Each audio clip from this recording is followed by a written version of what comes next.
Good afternoon students. Class 11th के सभी बच्चे सामान्य हिंदी की बुक निकालिए और आज हम इसमें आपको पढ़ाएंगे गद्य खंड में चैप्टर 2। चैप्टर 2 है आपका महाकवि माघ का प्रभात वर्णन। महाकवि माघ का प्रभात वर्णन। पहले देखिए पाठ का परिचय देते हैं हम आपको।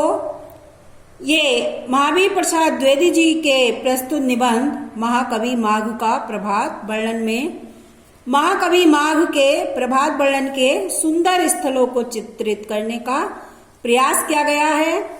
प्रकृति वर्णन को समृद्ध बनाने में महाकवि माघ का संस्कृत साहित्य से अद्वितीय स्थान है। माघ के संबंध में भी कहा गया है कि माघे संति त्रयो गुणा। यहाँ त्रयो गुणा से तात्पर्य श्रेष्ठ उपमाएं अर्थ गौरव एवं पद लालित्य से है। प्रस्तुत निबंध में सूर्य चंद्रमा एवं नक्षत्रों का अत्यंत सुंदर वर्णन है। मानवीकरण के सहारे उनकी क्रीड़ाओं को सजीव रूप से चित्रित किया गया है। अब आगे देखिए, इसकी रीडिंग आप स्वयं लगाएंगे। इसके हम व्याख्या आपको बता देते हैं। यहाँ देखिए, निम्नलिखित गद्यावतरणों की संदर्भ सहित व्याख्या कीजिए। पूर्व दिशा रूपिणी स्त्री की प्रभा इस समय बहुत ही भली मालूम होती है। वह हंसी रही है। वह यह सोचती सी है कि इस चंद्रमा ने जब तक मेरा साथ दिया, जब तक यह मेरी संगति में रहा, तब तक उदित ही नहीं रहा। इसकी दीप्ति भी खूब बढ़ी, परंतु देखो वही अब पश्चिम दिशा रूपिणी स्त्री की तरफ जाते ही पतित हो रहा है। इसी से पूर्व दिशा चंद्रमा को देख प्रभा के बहाने ईर्ष्या से मुस्कुरा रही है, परंतु चंद्रमा को उसके हंसी मजाक की कुछ भी परवाह नहीं। वह अपने ही रंग में मस्त मालूम होता है। अब देखिए आप इसकी व्याख्या। लेखक ने सूर्योदय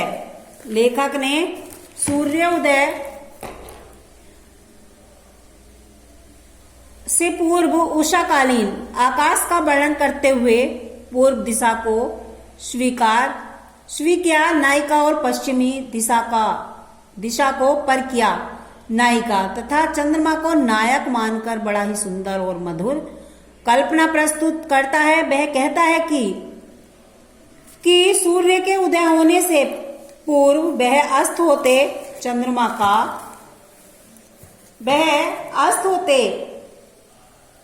का बड़ा ही मनोहारी चित्रण किया है। इस समय पूर्व दिशा रूपी स्त्री की शोभा बड़ी आकर्षक मालूम पड़ रही है।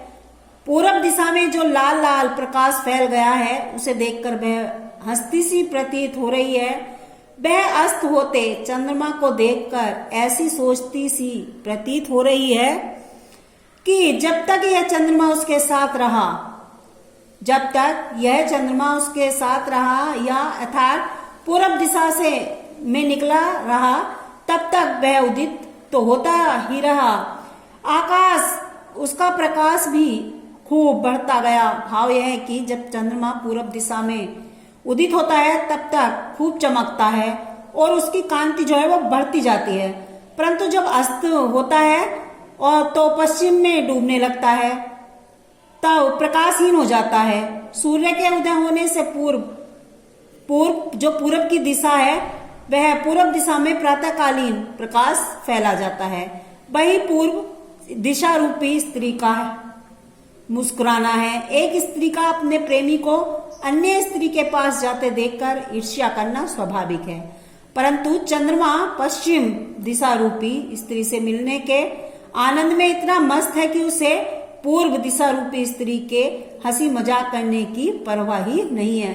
वह पूर्व दिशा की ओर देख भी नहीं रहा है। कहने का मतलब यह है कि जब चंद्रमा पूरब की ओर से निकलता है और पश्चिम की ओर जाता है,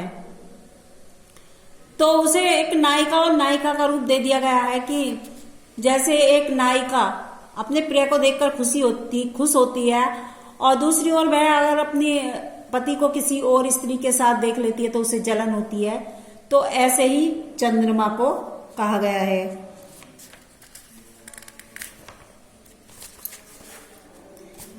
उपयुक्त गद्यांश का संदर्भ तो देखिए यही है, इस तरह से लिखेंगे आप। प्रस्तुत पद्यांश हमारी पाठ्य पुस्तक गद्य के महाकवि महाअघ का प्रभात वर्णन नामक पाठ से लिया गया है, जिसके लेखक पंडित महावीर प्रसाद द्विवेदी हैं। रेखांकित अंश की व्याख्या हमने बताई दी है। प्रस्तुत अवतरण में लेखक ने किसका चित्रण किया है, तो ये भी हमने बता दिया है कि इसका क्या है। अब आगे देखिए, अंधकार के विकट वैरी महाराज अंशुमाली अभी तक दिखाई भी नहीं दिए, तथापि उसके सारथी अरुण ही ने उसके अवतीर्ण होने के पहले ही घोड़े थोड़े ही नहीं समस्त तिमिर का समूल नाश कर दिया। बात यह है कि जो प्रतापी पुरुष अपने तेज से अपने शत्रुओं का पराभव करने की शक्ति देखते हैं, उनके अग्रगामी सेवक भी कम पराक्रमी नहीं होते। स्वामी को श्रम न देकर वे खुद ही उसके विपक्षियों का उच्छेद कर डालते हैं। इस तरह अरुण के द्वारा अखिल अंधकार का तिरोभाव होते ही बेचारी रात पर आफत आ गई। इस दशा में वह कैसे ठहर सकती थी, निरुपाय होकर वह भाग चली। कहने का मतलब यह है कि अंधकार के विनाशक भगवान जो हैं भास्कर अभी पूर्व दिशा में उदित नहीं हुए हैं, फिर भी उनके रथवाहक जो हैं अरुण देव ने अपने आगमन के पूर्व ही अंधकार का जड़ से विनाश कर दिया है। था कहने का मतलब यह है कि सूर्योदय से आकाश में अरुणिमा के छाते ही अंधकार दूर हो गया और पृथ्वी पर चारों ओर प्रकाश व्याप्त होने लगा है। कवि की कल्पना है कि महान पुरुषों के आगे आगे चलने वाले सेवक भी कम सामर्थ्यवान नहीं होते। वे शत्रुओं का विनाश पहले ही कर दिया करते हैं ताकि उनके स्वामी को इसके लिए विशेष परिश्रम न करना पड़े। इस प्रकार अरुणोदय द्वारा अंधकार के विनाश कर देने पर रात्रि संकट में पड़ गई। ऐसी स्थिति में बिना अंधकार के वह यहाँ कैसे टिक सकती है, क्योंकि रात्रि की शोभा अंधकार में है। वह दुम दबा कर भाग गई। सूर्य के समक्ष उसका टिक पाना बिल्कुल ही कठिन हो गया। ठीक है, तो इसकी व्याख्या तो ये हो गई। इनकी देखिए भाषा जो है वो बहुत अत्यंत ही संस्कृत निष्ठ है, जिसमें संस्कृत के तत्सम शब्दों का प्रयोग किया गया है। इसमें इन पंक्तियों में सूर्य, सारथी, अरुण, अंधकार और रात्रि के मानवीकरण द्वारा बड़ा ही सजीव चित्र में वर्णन प्रस्तुत किया गया है।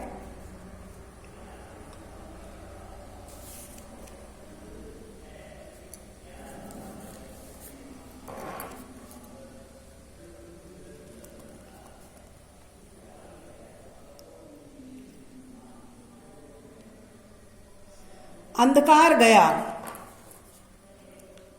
अंधकार गया समझ लो ये है सुबह का समय। पहले तो अंधेरा समाप्त हो गया और रात भी बीत गई। तत्पश्चात प्रातः काल की शोभा यानी धुंधला भी समाप्त हो गया। इसके बाद अपना मार्ग पूरी तरह से साफ देखकर दिन का निर्माण करने वाले भगवान सूर्य भी उदय होने की तैयारी करने लगे। तब सूर्य की पीली पीली किरणों का समूह जो था वो ब्रज को धारण करने वाले इंद्रदेव की पूर्व दिशा में फैल गया और इस तरह सूर्य का आविर्भाव हो गया। सूर्य के इस उदय से एक अद्भुत ही दृश्य उपस्थित हो गया।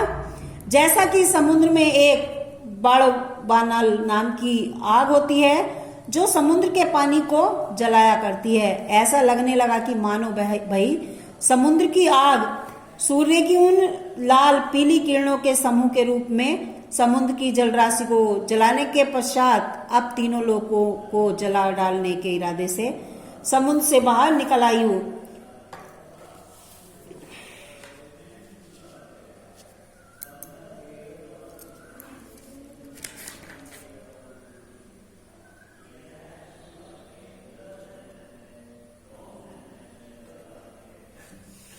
ये आपको आपका चैप्टर ये एक और है, इसमें कुमुदनियों का बह समूह शोभायान हो गया और सरहों का समूह शोभा संपन्न। उल्लूकों का तो शोक ने आ घेरा और चक्रवातों को अत्यानंद ने। इस तरह सूर्य तो उदय हो गया और चंद्रमा अस्त। कैसा आश्चर्यजनक विरोधी दृश्य है। दुष्ट देव चेष्टाओं का परिपाक कहते नहीं बनता। बड़ा ही विचित्र है। किसी को तो वह हंसाता है और किसी को रुलाता है। आप देखिए, सूर्य का उदित होना और चंद्रमा का अस्त होना किसके लिए दुखद सिद्ध हो रहा है। जब प्रातः काल के उदित होते ही अनेक विरोधाभास पूर्ण दृश्य दृष्टिगोचर होते हैं। चंद्रमा के अस्त होने और सूर्य के उदित होने का कुमुदनियों और उल्लुओं पर विपरीत प्रभाव पड़ता है। बात यह है कि कुमुदनियों का पुष्प रात्रि में ही खिलता है। चंद्रमा के अस्त होते ही वह कांतिहीन होकर मुरझा जाता है। इसी प्रकार उल्लू भी रात्रि के समय चंद्रमा के प्रकाश में ही देखने में समर्थ होते हैं। सूर्यों का आगमन जो है, सूर्य का आगमन होते ही उन्हें दिखाई देना बंद हो जाता है। उल्लुओं को, उल्लू जो है ना उल्लू को रात में दिखाई देता है और दिन में जैसे सूरज की किरणें पड़ती है वैसे उनको दिखाई देना बंद हो जाता है और वे असहाय अवस्था में चुपचाप जाकर अंधकार युक्त निर्जन स्थान में बैठ जाते हैं। इसी प्रकार सूर्योदय का समय कुमुदनियों और उल्लुओं के लिए कष्टदायी सिद्ध होता है। इसके विपरीत सरोवर में खिलने वाले कमल समूह और चकवा चकवी सूर्य के उदित होते ही हर्ष विभोर हो जाते हैं। सूर्य का दर्शन करते ही कमल के पुष्प जो है ना वो पूर्ण रूप से खिल जाते हैं, शोभायमान हो जाते हैं।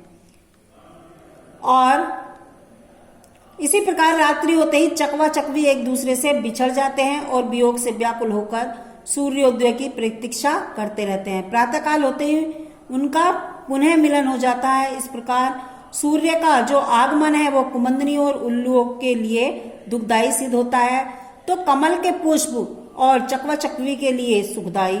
इसी प्रकार एक उदय होता है तो दूसरा अस्त, अर्थात सूर्य उदित होता है जबकि चंद्रमा जो वो अस्त हो जाता है। लेखक कहता है कि क्रूर विधाता की इन विरोधाभास चेष्टाओं के प्रभाव को शाब्दिक रूप से व्यक्त कर पाने का साहस नहीं हो पाता।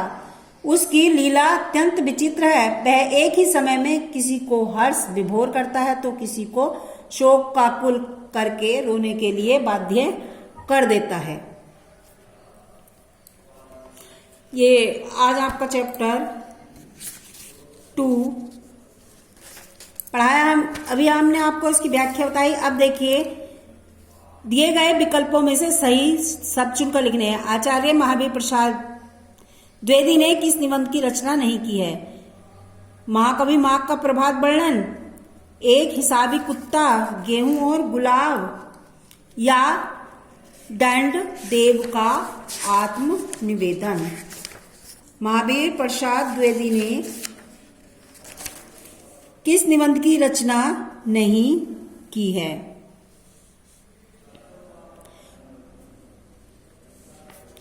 कि है गेहूं और गुलाब। महावीर प्रसाद द्विवेदी ने किस वर्ष सरस्वती पत्रिका का संपादन किया? तो देखिए, इसकी जीवनी में हम पढ़ते हैं अभी कि महावीर प्रसाद द्विवेदी ने हिंदी से 1900 से 1922 तक रहे। ये किस वर्ष किया? 1900 में। 1903 में किया सरस्वती का। अब है आचार्य सरस्वती का प्रकाशन काल वैसे 1900 है, इसमें नहीं, 1900 में ईस्वी में किया। आचार्य महावीर प्रसाद द्विवेदी संपादित पत्रिका कौन सी है? तो है सरस्वती। 4 है आचार्य महावीर प्रसाद की सुप्रसिद्ध रचना है रसक रंजन, आस्था के चरण, श्री चंद्रावली या कुटज। महावीर प्रसाद द्विवेदी की जो रचना है प्रसिद्ध वो कौन सी है? तो वह रचना है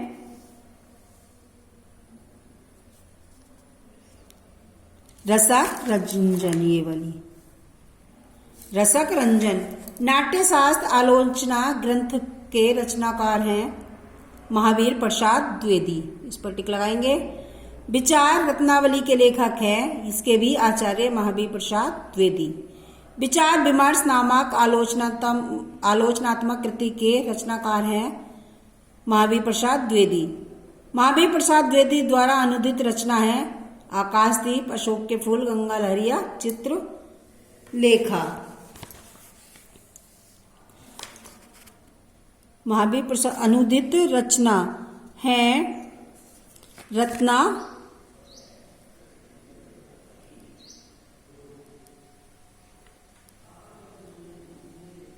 आकाशदीप, गंगा लहरी, चित्रलेखा। गंगा लहरी इसका सही आंसर है, गंगा लहरी। सुप्रसिद्ध अनुदित ग्रंथ किरातार्जुनीय के रचनाकार है आचार्य महावीर प्रसाद द्विवेदी। निम्नलिखित में से किस आलोचक ग्रंथ की रचना महावीर प्रसाद द्विवेदी के द्वारा की गई? छायापथ की, कलिकौतुक की, चिता के फूल, साहित्य स्वीकार की। आलोचना ग्रंथ में साहित्य स्वीकार, विचार विमर्श, कलिकौतुक।